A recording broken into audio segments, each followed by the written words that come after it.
The Enlightenment period was full of great monarchs and rulers. Each of them had different approaches to the great rules.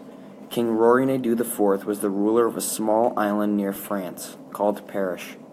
He took the throne at the age of 20 in 1747 and ruled until he died in 1778.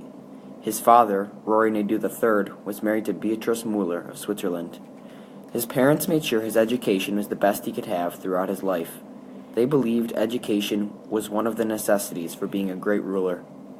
In the beginning of Rory Nadeau IV's rule, the country was separated into multiple provinces and subdivided into different districts, like the Austrian and Bohemian lands in which Empress Maria Theresa controlled. He centralized Paris by making a more bureaucratic system. During Rory Nadeau's rule, he attempted to reform Paris. He established a principle of equality. Nadeau gave the more minor religions the right to worship freely, like Joseph II, who was the Holy Roman Emperor of the Habsburg lands. At first, citizens did not agree with this decision, but they learned how to accept that people have the right to believe in what they want. He then abolished serfdom. Rory Nadeau pushed for education across the nation. He started by building boarding schools for girls like Catherine the Great did. Then he developed free education for everyone in Paris. The nation as a whole became smarter and more advanced. They made advancements in the fields of science, math, and the arts, making them one of the strongest nations intellectually in the mid-1700s. In 1756, Paris fought in the 7 Years' War. It was fought by all of the great powers of Europe.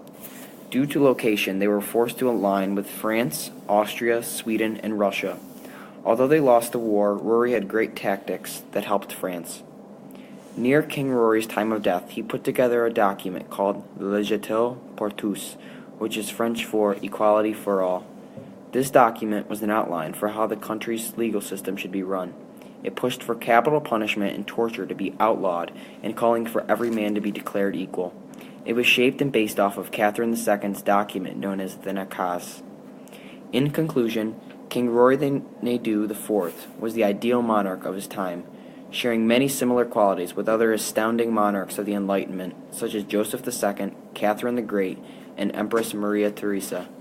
He took an idea or two from each one of them and made them better so he could go down in history as being the most influential and enlightening monarch to have ever lived. King Rory died in 1778 as a lonely bachelor and had no heirs to take over his throne. His legacy would go on to live forever. Ballin'. Created using Powtoon.